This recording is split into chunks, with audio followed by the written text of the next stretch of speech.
Oke, assalamualaikum warahmatullahi wabarakatuh. Kembali lagi bersama saya Tian Kadarisman. Di sini saya tidak akan bikin video reaction soal TikTok. Nah, di sini saya bersama. Perkenalkan, nama saya Yoga Septian Alamsah. Baru lulus angkatan Covid. Jadi punya gelar S-Covid. Nah, Den. Ya.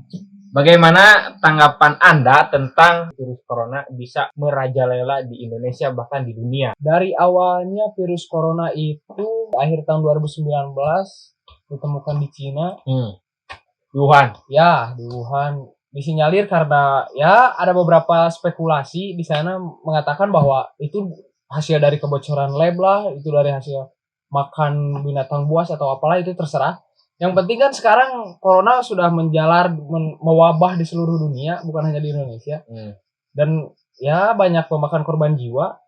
Dulu mungkin kita menganggap sepele, apa sih Virus corona itu, dan ternyata sekarang wow, dampaknya sangat luar biasa bagi kita dan ya sangat merugikan lah, bukan hanya di Indonesia tapi di seluruh dunia. Dan terkait soal tadi virus corona itu dari kebocoran laboratorium virus di Cina atau dari hewan. Ya. Nah, yang informasi yang saya dapat, virus itu buatan manusia untuk berasal dari Amerika dan disebarkan di Cina. Jadi itu adalah sebuah permainan konspirasi.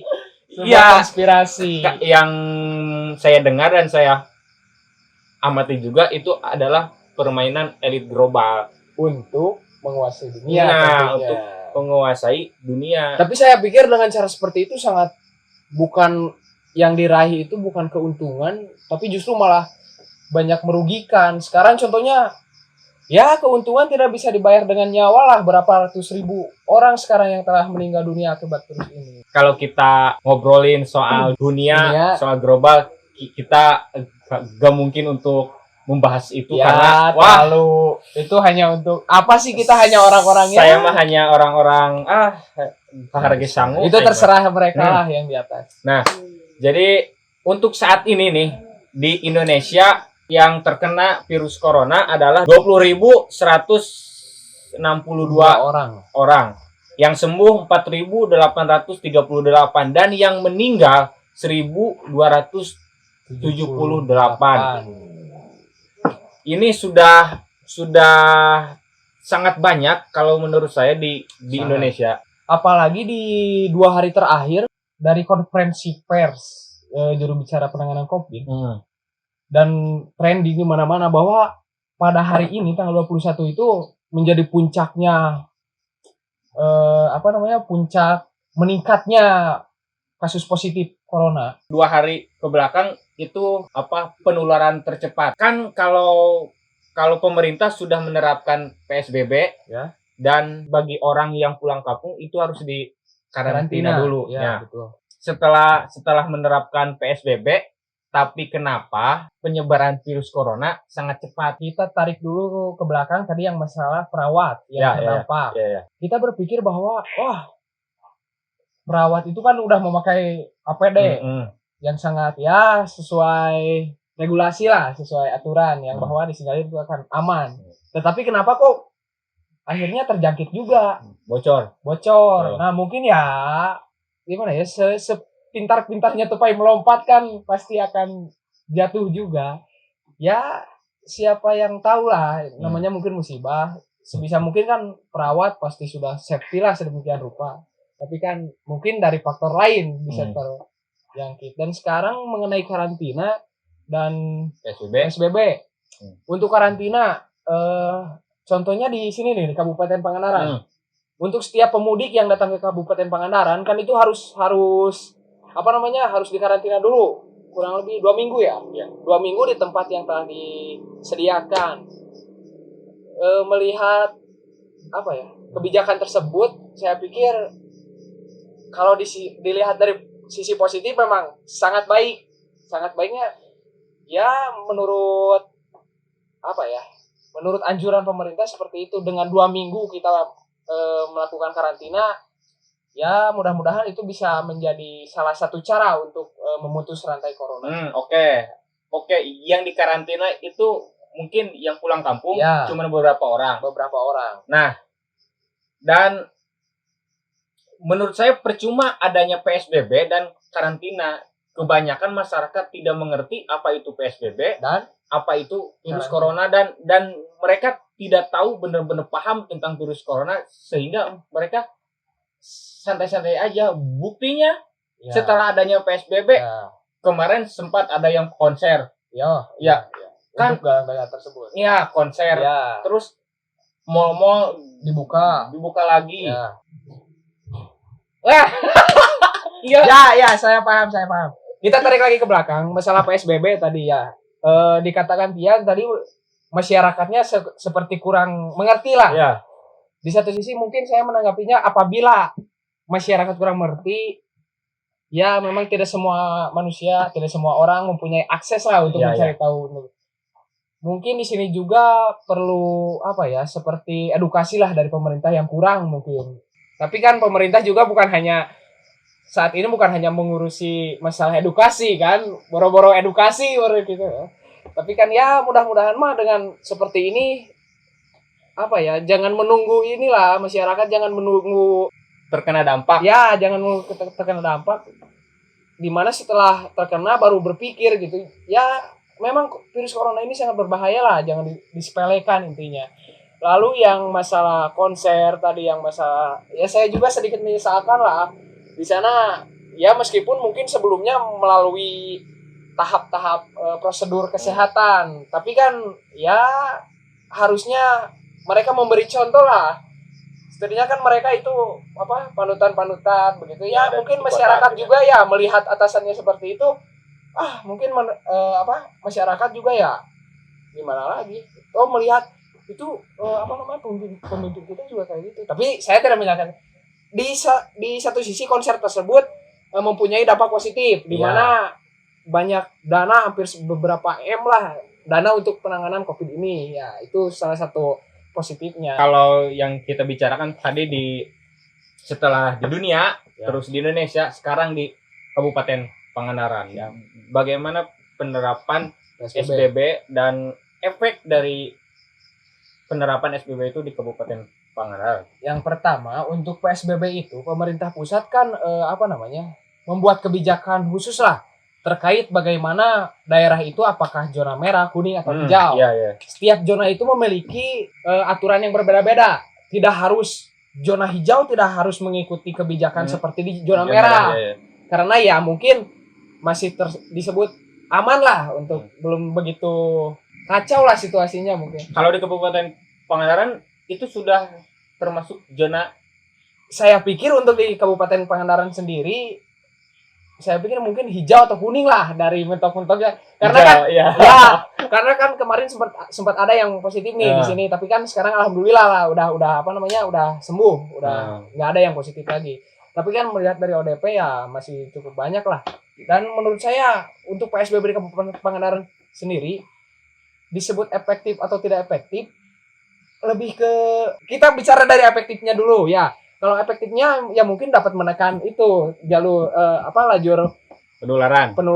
Dan untuk tidak efektifnya mungkin karena emang dengan PSBB itu di satu sisi yang belum banyak mengerti.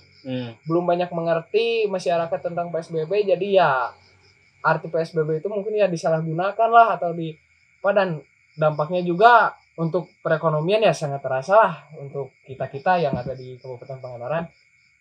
Untuk Kabupaten Pangandaran, saya rasa kan saya juga termasuk masyarakat yang bandel, yang termasuk saya juga sama yang tidak mematuhi PSBB. Ya, betul. Nah, tapi karena saya sering main dan saya melihat di daerah Parigi, di daerah khususnya daerah Kabupaten Pangandaran, dengan penerapan PSBB dengan tidak menerapkan PSBB sama saja, tidak ada efek apapun. Tidak ada perbedaan. Ya, masyarakat cuma memandang tidak penting tentang adanya PSBB. Menurut saya ini harus ada evaluasi. Harus. Soalnya kan susah pemerintah puyeng boro-boro urang gitu. Pemerintah juga puyeng. Pemerintah hese ujung mengatasi corona ieu. Jadi anjah ting kudu kumaha ieu teh. Evaluasi yang harus dilakukan. Oke, sebelum ke evaluasi kita membahas dulu soal pendidikan. Ya. Nah, semuanya online. Ya. Apakah itu efektif? Menurut saya pribadi tidak. Karena kenapa tidak? Tidak semua siswa memiliki akses. Yes, satu. Seperti mungkin ya Kabupaten Pangandaran belum dalam konteks sinyal saja mungkin rada hese lah hari dalam rumah gitu. Kita kan masih dalam tahap pembangunan tidak semua siswa mempunyai akses ke sana. Dan apabila harus ditekankan segala online, tugas online, saya pikir harus dipertimbangkan kembali lah. Saya juga termasuk adalah kan saya berkuliah di Japanese. Semuanya online. Harus nonton video, harus ini. Ya, kalau menurut saya, kalau saya yang tinggal di Kecamatan Parigi, ya mungkin sinyal saya bagus. Ya.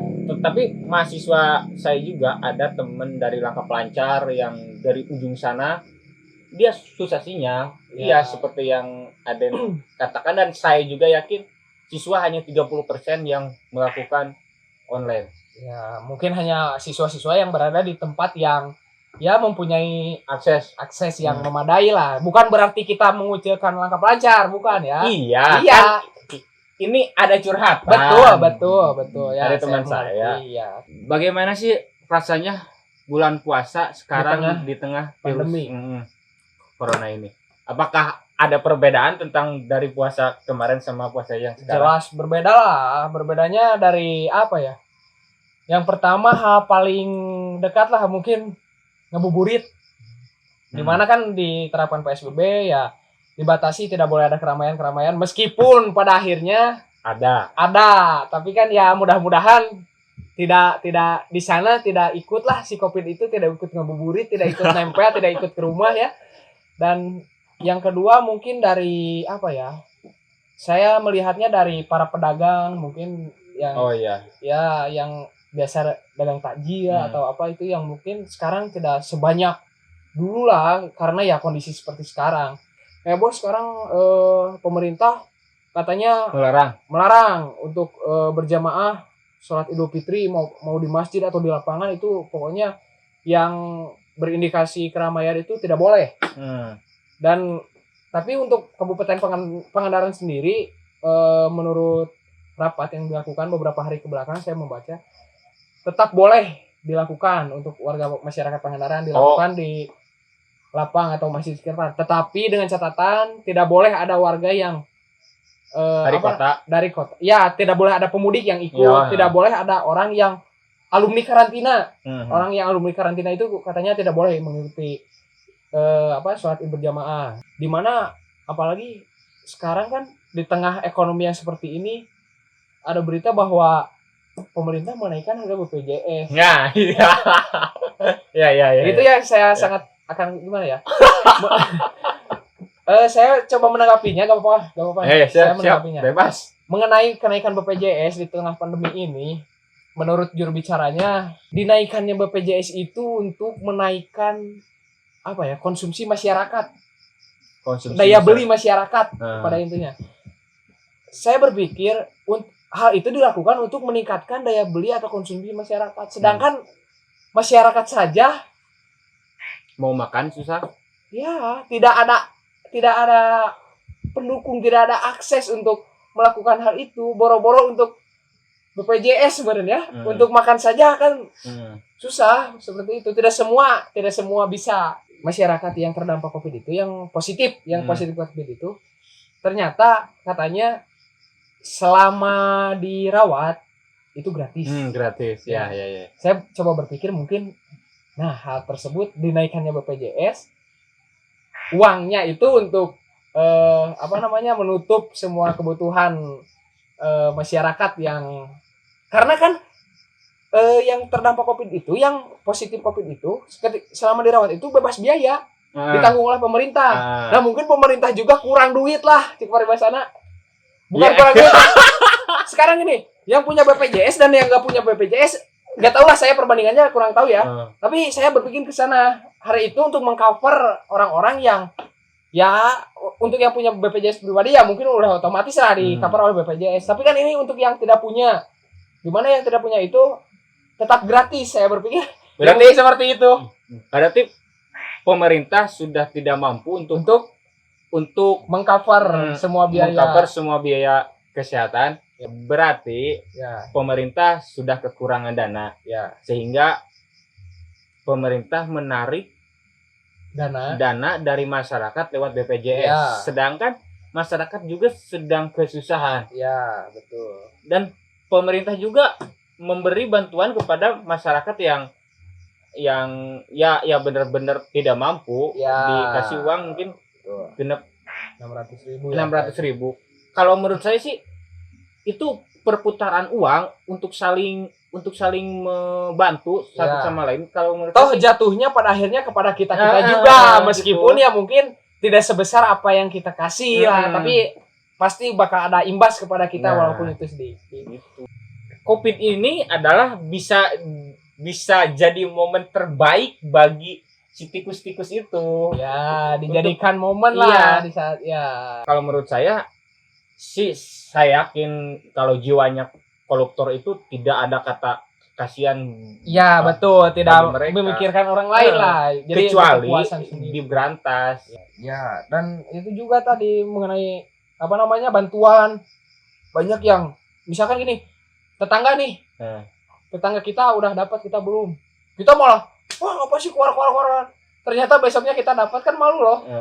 Jadi sabarlah. Jadi sirik satu sama lain. Jadi mohon sabarlah, jangan jangan berpikiran banyak negatif. Toh nanti juga insya Allah lah, masa pemerintah juga tidak mau tidak melihat masyarakatnya lah, pastilah sebisa mungkin mereka juga akan membantu. Dan orang-orang di pemerintah dan masyarakat itu sangat jauh ya. Contohnya aparat desa yang ada di kabupaten tidak sebanyak masyarakatnya. Jadi butuh waktu dan yang agak panjang untuk meratakan semua. Dan ya mungkin ini tadi kurangnya edukasi lah dari pemerintah mengenai entah itu pencegahan, bantuan atau apapun itu. Jadi banyak miskomunikasi lah di luar sana, dikarenakan ya salah satunya mungkin kurangnya edukasi itu, pemberitahuan kepada masyarakat. Adik, kita sudah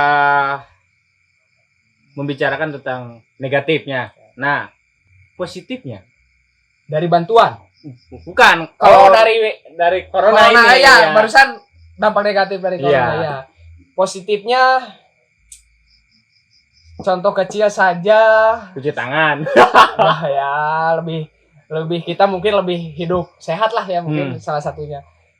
Selanjutnya di mana seperti kita ketahui sempat beberapa kali viral di media sosial seperti kayak udara Jakarta segar, polusi mengurang, sampah juga mengurang, karena mengurangnya juga mungkin daya konsumsi masyarakat. Di sana banyak inilah untuk banyak dampak positif untuk alam terutama. Ada sisi positif yang menurut saya ini benar-benar positif.